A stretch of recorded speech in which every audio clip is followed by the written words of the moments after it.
அனைவருக்கும் வணக்கம். இது சங்கிலியின் செய்திகள் வாசிப்பவர் செய்தியாளர் எஸ். கலாதேவன். இன்றைய இலங்கையின் பிரதான செய்திகள். முதலில் தலைப்புச் செய்திகள். கோட்டாபய ராஜபக்சவிடம் வாக்குமூலம் பதிவு. மத்திய கிழக்கில் நிலவும் நெருக்கடி நிலைமையை கருத்தில் கொண்டு வாராந்தம் புதன்கிழமை தோறும் அரசு விடுமுறை தினமாக பிரகடனப்படுத்தப்பட்டுள்ளது. இலங்கையை வந்தடைந்தது சி ஃப்ரண்டியர் எரிபொருள் கப்பல். ஈரானின் புதிய உயர் தலைவர் முஜ்தபா கமேனிக்கு மாஸ்கோவில் சிகிச்சை. தொடரும் வதந்திகள். எரிபொருளை சிக்கனமாக பயன்படுத்தி தடையின்றி நியாய விலையில் பொருட்கள் அத்தியாவசிய பொருட்களின் விநியோகத்தை கண்காணிக்கும் குழுவுக்கு ஜனாதிபதி பணிப்பு. உதய கம்பன்பில கைதாவாரா? சுதந்திர தினத்தில் கருப்பு கொடி ஏற்றிய விவகாரம். யாழ் பல்கலைக்கழக மாணவர் மூவர் விசாரணைக்கு அழைப்பு. இனி விரிவான செய்திகள். கோட்டாபய ராஜபக்ச வாக்குமூலம் பதிவு. முன்னாள் ஜனாதிபதி கோட்டாபய ராஜபக்ச லஞ்ச ஊழல் விசாரணை ஆணைக்குழுவில் நேற்று முற்பகல் வாக்குமூலம் வழங்கியுள்ளார். பல்வேறு தொடர்மாறி வீடுகளை சட்டரீதியற்ற முறையில் சிலருக்கு வழங்கியதாக கூறப்படும் சம்பவம் தொடரில் முன்னெடுக்கப்பட்டுள்ள விசாரணைகளுக்காக வாக்குமூலம் அளிப்பதற்காக அவர் சென்றிருந்தார்.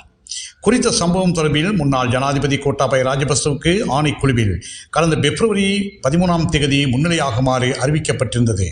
எனினும் தாம் சிங்கப்பூர் பயணத்துக்காக காலத்தை ஒதுக்கி தயார்படுத்தி உள்ளதால் வேறு தினத்தை வழங்குமாறு எழுத்து மூலம் கோரிக்கை விடுத்திருந்தார். அதற்கமைய லஞ்ச ஊழல் விசாரணை ஆணைக்குழுவில் இன்று வாக்குமூலம் வழங்கிய முன்னாள் ஜனாதிபதி சில மணித்தியாலங்களின் பின்னர் அங்கிருந்து வெளியேறியுள்ளார். மத்திய கிழக்கில் நிலவும் நெருக்கடி நிலைமையை கருத்தில் கொண்டு வாராந்தம் புதன்கிழமை அரசு விடுமுறை தினமாக பிரகடனப்படுத்தப்பட்டுள்ளது. அரசாங்க தகவல் திணைக்களத்தில் இன்று 16 மாலை நடைபெற்ற ஊடக சந்திப்பில் அத்தியாவசிய சேவைகள் ஆணையாளர் நாயகம் பிரபாத் சந்திரகீர்த்தி இது தொடர்பில் தெளிவுபடுத்தியுள்ளார். விடுமுறையை வழங்கப்பட்டுள்ள புதன்கிழமை தோறும் பல்கலைக்கழக கல்வி நடவடிக்கைகள் ஒன்லைன் ஊடாக இடம்பெறும் என பல்கலைக்கழக மானியங்கள் ஆணைக்குழு தெரிவித்துள்ளது. எனினும் பல்கலைக்கழகங்களையோ அல்லது மாணவர் விடுதியையோ மூடுவதற்கு எந்தவொரு நடவடிக்கையும் எடுக்கப்படவில்லை என ஆணைக்குழுவின் உபத்தலைவர் பேராசிரியர் வசந்த லியனகே தெரிவித்துள்ளார். இலங்கையை வந்தடைந்தது சி ஃப்ரண்டியர் எரிபொருள் கப்பல். நாட்டில் நிலவும் எரிபொருள் தேவையை பூர்த்தி செய்யும் வகையில் சி ஃப்ரண்டியர் கப்பல் மூலம் மொத்தமாக 37,800 மெட்ரிக் டன் அளவிலான பெட்ரோல் மற்றும் டீசல் இலங்கைக்கு கொண்டு வரப்பட்டுள்ளது. இந்த கப்பல் இலங்கை துறைமுகத்தை வந்தடைந்ததாக தகவல்கள் தெரிவிக்கின்றன. கொண்டு வரப்பட்டுள்ள எரிபொருள் நாட்டின் பல பகுதிகளுக்கு விரைவில் விநியோகிக்கப்பட உள்ளது. சமீபத்திய எரிபொருள் நெருக்கடியை சமாளிக்க இந்த வருகை மிக முக்கிய முன்னேற்றமாக பார்க்கப்படுகிறது. ஈரானின் புதிய உயர் தலைவர் முஜ்தபா கமேனிக்கு மாஸ்கோவில் சிகிச்சை. தொடரும் வதந்திகள். ஈரானின் புதிய உயர் தலைவரான அயத்துல்லா முஜ்தபா கமேனி மாஸ்கோவில் மருத்துவ சிகிச்சை பெற்று வருகின்றார் என்ற ஊடக செய்தியை ரஷ்யாவுக்கான ஈரான் தூதர் காசிம் ஜைலானி மறுத்துள்ளார். 56 வயதான அவர் அமெரிக்கா இஸ்ரேல் வான்வெளி தாக்குதலில் கடுமையாக காயமடைந்திருப்பதாக முன்பு தகவல்கள் வெளியாகியிருந்தன. ரஷ்யாவில் மருத்துவ சிகிச்சை. அதனைத் தொடர்ந்து ரஷ்ய ஜனாதிபதி விளாடிமிர் புட்டின் தனிப்பட்ட அழைப்பின் பேரில் மருத்துவ சிகிச்சைக்காக மாஸ்கோவுக்கு கொண்டு செல்லப்பட்டதாகவும் அந்த அறிக்கை தெரிவித்திருந்ததின் இந்த நிலைமையை இந்த செய்தியை அவர் மறுத்துள்ளார். ஈரானின் முன்னாள் உயர் தலைவர் அயத்துல்லா அலி கமேனியை தாக்குதலில் பலியானதை தொடர்ந்து அவரின் மகன் முஜ்தபா கமேனியை உச்ச தலைவராக பதவியேற்றார். ஆனால் அவர் இதுவரையில் பொதுவெளியில் தோன்றவில்லை. அதனால் அவர் உயிருடன் இருக்கின்றாரா இல்லையா என்ற கேள்விகள் அதிகரித்தன. ஆனால் கடந்த சில நாட்களுக்கு முன்னர் அவரின் முதல் அறிக்கை வெளியானது. இந்த நிலையில் தற்போது அவர் குறித்த வதந்திகள் வெளியாகி வருகின்றன. எரிபொருளை சிக்கனமாக பயன்படுத்தி தடையின்றி நியாய விலையில் பொருட்கள் அத்தியாவசிய பொருட்களின் விநியோகத்தை கண்காணிக்கும் குழுவுக்கு ஜனாதிபதி பணிப்பு. நாட்டில் தற்போது எழுந்துள்ள சூழ்நிலையில் அத்தியாவசிய பொருட்களின் விநியோகத்துக்கான அரசு மற்றும் தனியார் விநியோக சங்கிலியை தடையின்றி பேணி மக்களுக்கு தட்டுப்பாடின்றி நியாயமான விலையில் பொருட்களை வழங்குவதை உறுதிப்படுத்துவதற்கும் அத்தியாவசிய பொருட்களின் விநியோகத்தை கண்காணிப்பதற்கு ஜனாதிபதியால் நியமிக்கப்பட்ட குழு ஜனாதிபதி அனுரகுமார் திசாநாயக்க பல்வேறு அறிவுறுத்தல்களை வழங்கியுள்ளார். எரிபொருளை சிக்கனமாக பயன்படுத்துவது குறித்து ஒவ்வொரு அமைச்சும் ஒரு நடைமுறை சாத்தியமான திட்டத்தை கொண்டிருக்க வேண்டும் என்றும் அது ஆதரவுகளின் அடிப்படையில் குறைந்த மின்சக்தி நுகர்வை உறுதிப்படுத்தும் ஒரு நிலைமையான செயல்முறையாக இருக்க வேண்டும் என்றும் சுட்டிக்காட்டிய ஜனாதிபதி இது தொடர்பான அவசர அறிக்கையை அமைச்சு மட்டத்தில் வழங்குமாறும் அறிவுறுத்தி உள்ளார்.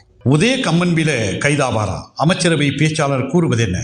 உதய கம்மன்பிலவுக்கு எதிராக மார்ச் 27ஆம் தேதி கொழும்பு மேல் நீதிமன்றத்தில் எடுத்துக்கொள்ளப்படும் வழக்கு விசாரணையில் அவருக்கு எவ்வித பிரச்சனையும் ஏற்படாவிட்டால் அவர் கூறியதை போன்று மார்ச் 31ஆம் தேதி அவரால் உயிர்த்த ஞாயிறு தாக்குதல் தொடர்பான தகவல்களை வெளியிட முடியுமாக இருக்கும் என்று அமைச்சரவை பேச்சாளரான அமைச்சர் நலிந்த ஜெயதிச தெரிவித்துள்ளார். உயிர்த்த ஞாயிறு தாக்குதலின் பிரதான சூத்திரதாரிகளை மார்ச் 31ஆம் தேதி தான் வெளியிடுவேன் என்று முன்னாள் அமைச்சர் கம்பன்பில தெரிவித்துள்ள நிலையில் அது தொடர்பில் அரசாங்க தகவல் திணைக்களத்தில் நேற்று செவ்வாய்க்கிழமை நடைபெற்ற அமைச்சரவை தீர்மானங்களை அறிவிக்கும் செய்தியாளர் சந்திப்பில் கருத்து தெரிவிக்கையிலேயே அமைச்சரவை பேச்சாளர் இவ்வாறு கூறினார். சுதந்திர தினத்தில் கருப்பு கொடி ஏற்றிய விவகாரம். யாழ் பல்கலைக்கழக மாணவர் 3 விசாரணைக்கு அழைப்பு. இலங்கையின் சுதந்திர தினத்தன்று யாழ்ப்பாண பல்கலைக்கழக வளாகத்தில் இலங்கை தேசிய கொடி இறக்கப்பட்டு கருப்பு கொடி ஏற்றப்பட்ட விவகாரம் தொடர்பாக யாழ்ப்பாண பல்கலைக்கழக மாணவர்கள் 3 பேரை யாழ்ப்பாணம் மாவட்ட குற்றத்தடுப்பு பிரிவு போலீஸ் அலுவலகத்தில் விசாரணைக்கு ஆஜராகுமாறு அழைப்பு விடுக்கப்பட்டுள்ளது.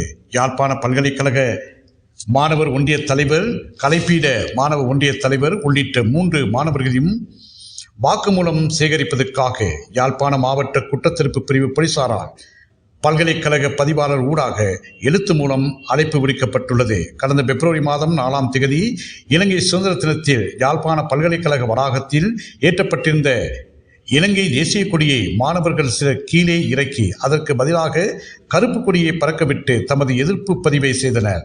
இச்சம்பவம் நடந்தபோது எடுக்கப்பட்ட புகைப்பட ஆதாரங்கள் மற்றும் காணொளி காட்சிகள் சகிதம் பல்கலைக்கழகத்துக்கு அண்மையில் சென்ற போலீஸ் அதிகாரிகள் குறித்த விவகாரம் தொடர்பாக பல்கலைக்கழக துணைவேந்தர் மற்றும் பதிவாளர் ஆகியோருடன் அண்மையில் தீவிர விசாரணைகளை முன்னெடுத்து வாக்குமூலங்களை பதிவு செய்தனர். இந்த நிலையில் பல்கலைக்கழக மாணவர் ஒன்றிய பிரதிநிதிகளை வாக்குமூலம் சேகரிக்க போலீஸ் நிலையத்துக்கு அழைத்துள்ளமையால் மாணவர்கள் கைது செய்யப்படலாம் என்று தகவல் மாணவர்களிடையே பரபரப்பை ஏற்படுத்தியுள்ளது. மேலும் ஒரு விசேட செய்தி உண்டு. எரிபொருளை தடையின்றி வழங்க ஒப்பந்தம். சுனில் ஹந்துன்னத்தி வெளியிட்ட தகவல். கைத்தொழில் துறைக்கு தேவையான எரிபொருளை தடையின்றி வழங்குவதற்காக அரசாங்கம் விசேட நடைமுறை ஒன்றின் கீழ் செயல்பட்டு வருவதாக கைத்தொழில் மற்றும் தொழில் முனைவோர் அபிவிருத்தி அமைச்சர் சுனில் ஹந்துன்னத்தி தெரிவித்துள்ளார்.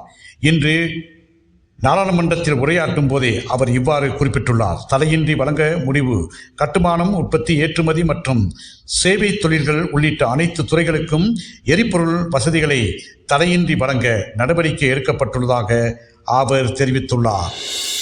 இத்துடன் இன்றைய இலங்கையின் பிரதான செய்திகள் அனைத்தும் நிறைவுறுகின்றன. மீண்டும் ஒரு பிரதான செய்தி அறிக்கையின் ஊடாக உங்கள் அனைவரையும் சந்திக்கும் வரை அன்பு வணக்கம்.